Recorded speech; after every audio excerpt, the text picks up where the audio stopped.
So the startup we've picked for today is tally.so, and the best part is we are using the same form for our waitlist form. And surprisingly, that is the same pain point I faced, which is I felt Typeform was way too expensive for what it has to offer. So we were thinking of, is there a better alternative with a much cheaper cost? And that's exactly how we found Tally, and we have been happy customers of them. And recently I came across their story on Twitter, and that's when I was super surprised and super inspired at the same time to understand that it was actually run by a two people team, Marie and Philip. Both of them are real life partners. At the same time, they have been bootstrapping this company for like 2 years now approximately. So they started somewhere in August 2020. I'll get into more such details. But definitely I was very surprised. Until then I thought maybe it was a big team, let's say they got funded already and everything. But the best part is they have now bootstrapped to around $20,000 MRR. So MRR is monthly revenue rate. So at least they're able to get $20,000 of revenue just being a two-member startup. And just to give a bit of background, Mary has background in marketing and Philip is a techie. So he has already he had another startup in the crypto space which he sold to some other company. So he is hardcore into building products, and this is probably his third time. He had two other products earlier. So that's how their journey started.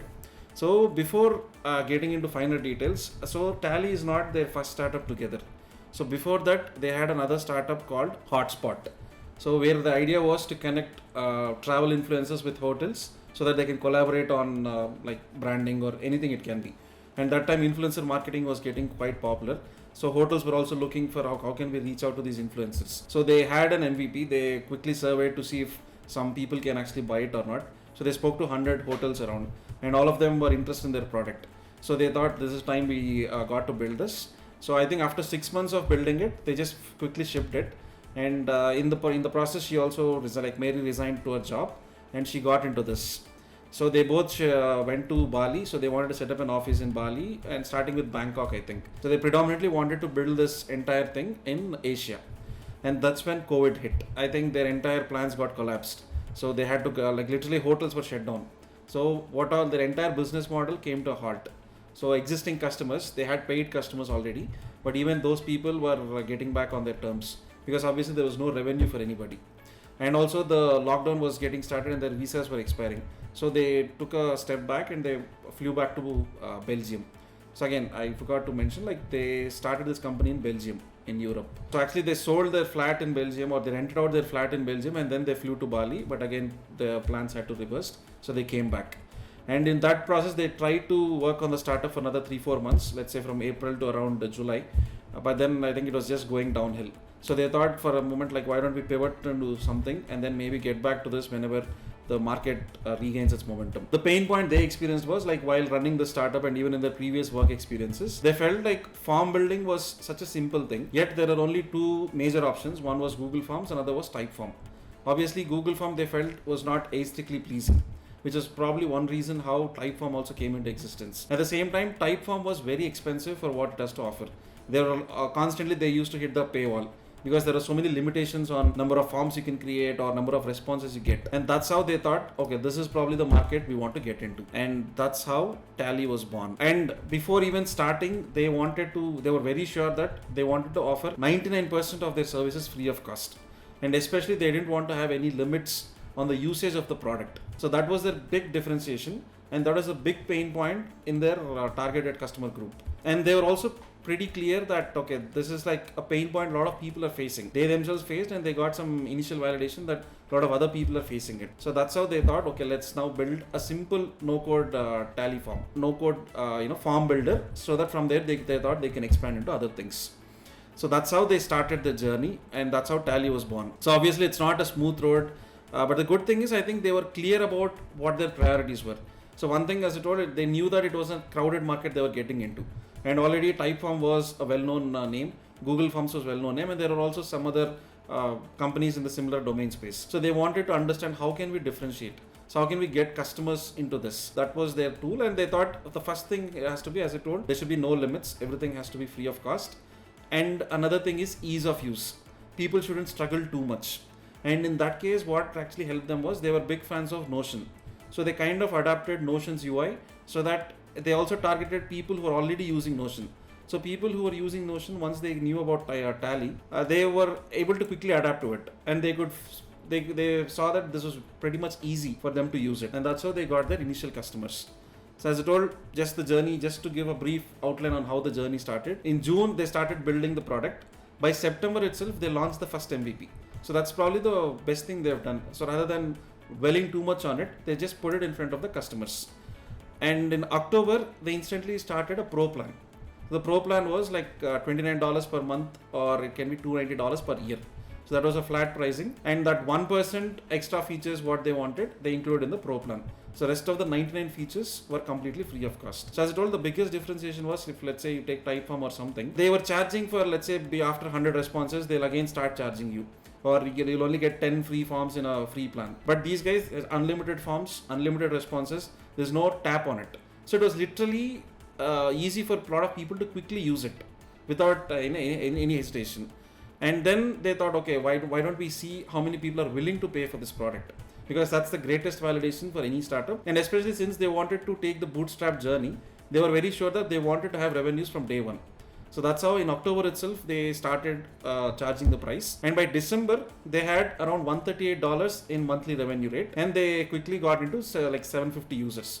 So initially, how they got to these users is something I'll discuss in the next steps. But the pivotal moment for them was when they launched on Product Hunt in March 2021. So the launch in Product Hunt literally doubled their user base in a single day. Let's say until then, if they were at 1500 users, they doubled down to 3000 users. They got around close to 1500 upwards. Again, they had a clear-cut strategy for Product Hunt. It's not like they just launched something out of it.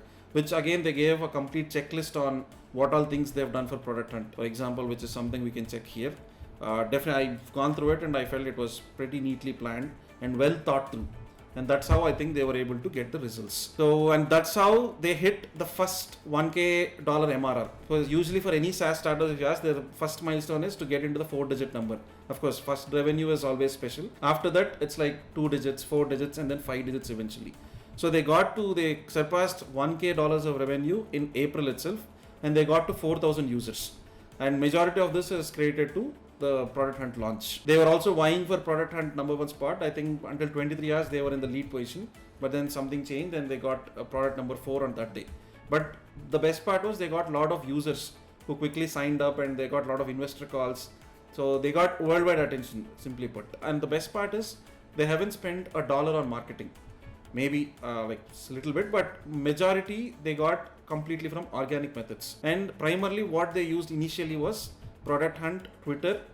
And the best part is, as I told, since 99% of the effort was free, whenever a user was sharing a form, it comes with made with Tally, which is something we can see in Zuperly waitlist form as well. Because of that, there was a lot of visibility for the platform.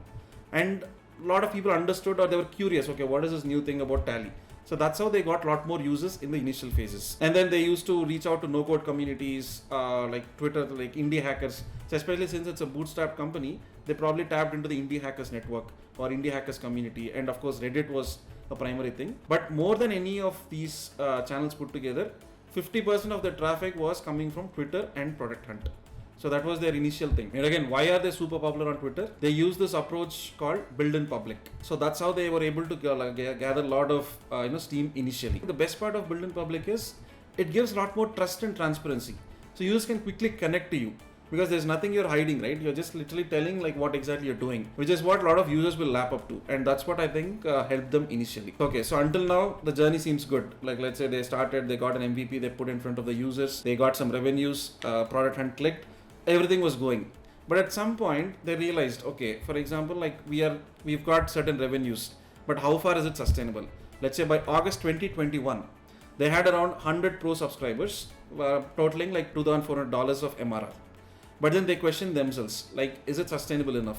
How long can we go for it? Are people really loving the product? So how come our growth is not exponential? So all these questions put together, they thought, okay, why don't we check how far we've achieved product market fit? And like we discussed in the previous sessions, the best thing they did was they used Superhuman's PMF process to check whether they have achieved product market fit or not. And in fact, they created a template out of it for anybody to use, which is again very helpful. Superhuman's framework is nothing but, first of all, checking with your users how disappointed will be if they don't use the product anymore. And if the benchmark is, let's say, if more than 40% of the, or less than 40% people say that they would be disappointed, then you have to fix the product.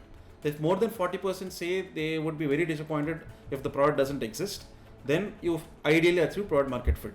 And then from there you need to understand what else you need to do further. So this was their response rate. Like literally they got 57%, and only 39% said they would be somewhat disappointed, and only 3% just minuscule. At the same time, they also played the word count, like to see what is that people will associate Tally with. Let's say if somebody has to describe one word or one sentence about Tally, what were the commonly used words? And a lot of people were using free, easy, integrations, and somewhere in this they could see other details as well. Let's say complex forms in minutes, customizable, Google Sheets alternative, mobile friendly, great UI. So like this, they understood, okay, this is what people are relating with. So what they did was they doubled down their efforts in this direction. As I told, this entire survey, and of course once we check the template, we'll understand what the survey is about. What it actually helped them is, first thing, they want to understand like the percentage of users. The second most important thing that helped them with this, they were able to understand their ideal ICP. Who are the kind of people who are using this maximum? Is it like entrepreneurs or companies or startups? They got a clear picture of who are those target users which they can focus on. And then the customer perception of the brand, like how exactly are they perceiving? For example, they might feel that, okay, this is what they're building, but unless they hear from the customer, this is what the customer is expecting, that's when the real validation comes. And that is something this completely helped them. And of course, the marketing avenues. So where did you hear this from? Like what is the biggest thing? And as I told, Product Hunt and Twitter were probably very popular for Tally. And the best part is they were also understanding what other alternatives. Let's say if Tally is not existing, what is the next alternative you're going to use? Which will give a benchmark on what exactly users are testing your product with, or what are they basing your product or comparing your product with. So that gave them a detailed understanding on what exactly they need to do in the next steps. And with this amount of information, they were super excited and they were geared up for the next set of the growth. This map represents the growth which they had till end of 2021. So as I told, initially they only started with, let's say, $233. Like January of 2021, their MRR was at $233. But eventually, if you see, by the end of 2021, they got to $8,500. And in between, what are some of the key milestones are? Conditional logic is probably one feature which definitely helped them. Because of this, as I told, let's say if you wanted to have a quick calculator based form, so that was probably possible. It's mostly technical related. Custom domains, which is again something Notion has done beautifully. So as I told, more or less, if you see, they have a very similar trajectory like what Notion did. And in March, as I told, PH launch definitely boosted up their entire user growth or user service. And after the PH launch, they got a lot of feedback that they needed integrations. So literally they were able to tap into the professional network. And for professionals, integrations are the must. And most of them were requesting for Airtable integration, Notion integration, and multi-language support, because now they got a worldwide exposure. They were able to, a lot of people were asking for multi-language support, Notion integration, redirect. Like this, they were able to, and at I think September they hit this 10,000 mark, and October 21 they got Slack integration. And like this, at every step, one thing they did really well was they were always in touch or connect with the users, who kind of shaped the kind of journey they wanted to take. And they also had a very good approach when it comes to building something. Let's say some user requests something, they usually check like how far somebody is using it, effort they are gonna they have to put to make this product, like a particular feature. What is the expected outcome? If as long as they see that the effort is a lot and the outcome is less, they used to put it in backlog. So that is something which was quite helpful for them. So the point is, whenever, let's say if you're a small team, you have some constraints, you don't have to say yes to everything. Always say no to something which you think might not actually move the needle much. So which is something they've done beautifully. So as I told, just to summarize how they have grown towards in the year 2021, they got to around like 25,000 forms were created, 1 million form submissions have been collected, and they grew from $233 to $8,500. The user base evolved from 1,000 to 16,700.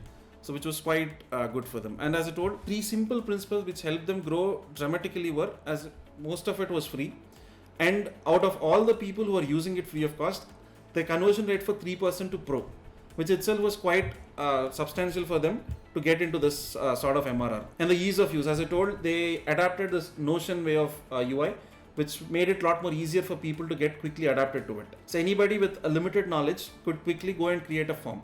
And the best part was there was not even a sign up required. So onboarding was super simple. Like literally you can create a form, and again that that is again a scientifically proven principle where if a user puts an effort on something, they don't want to usually lose that effort. So that helped them to get signups as well.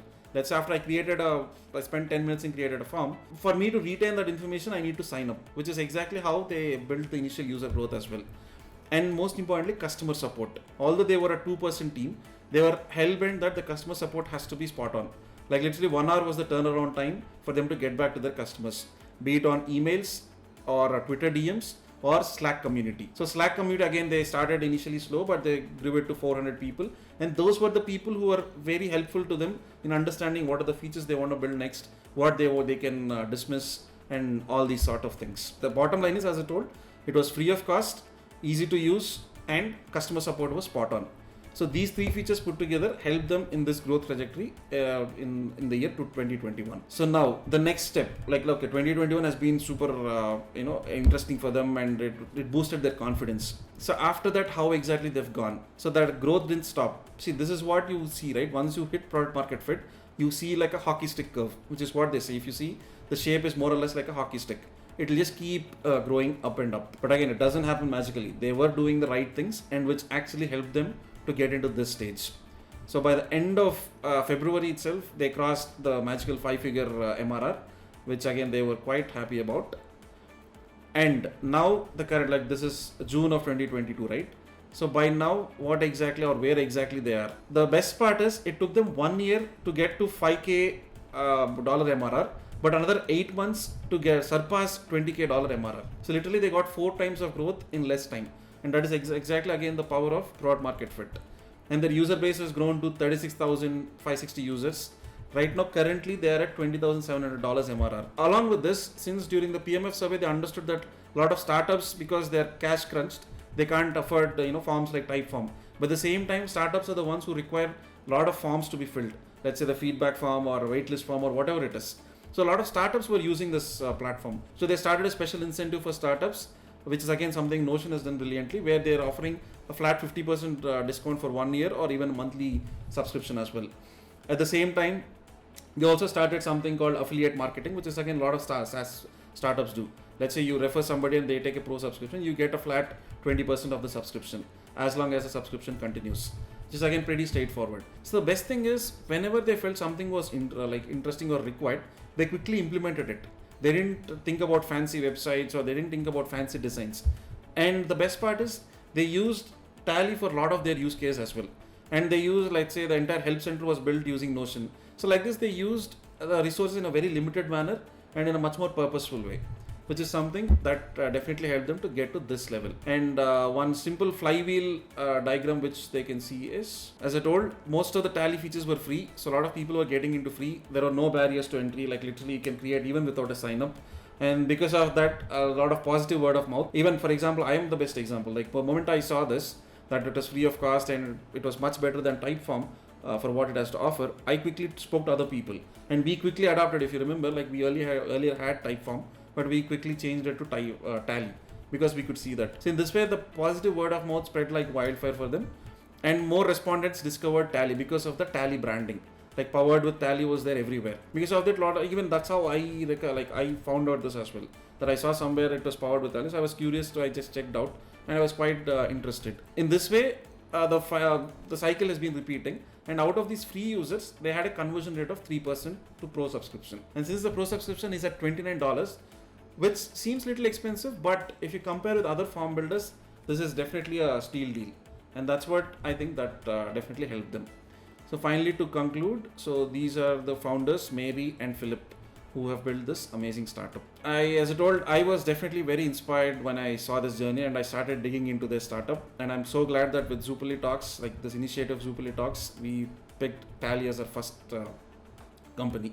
So like this, we will keep doing more talks going forward. So I hope you all had a good session.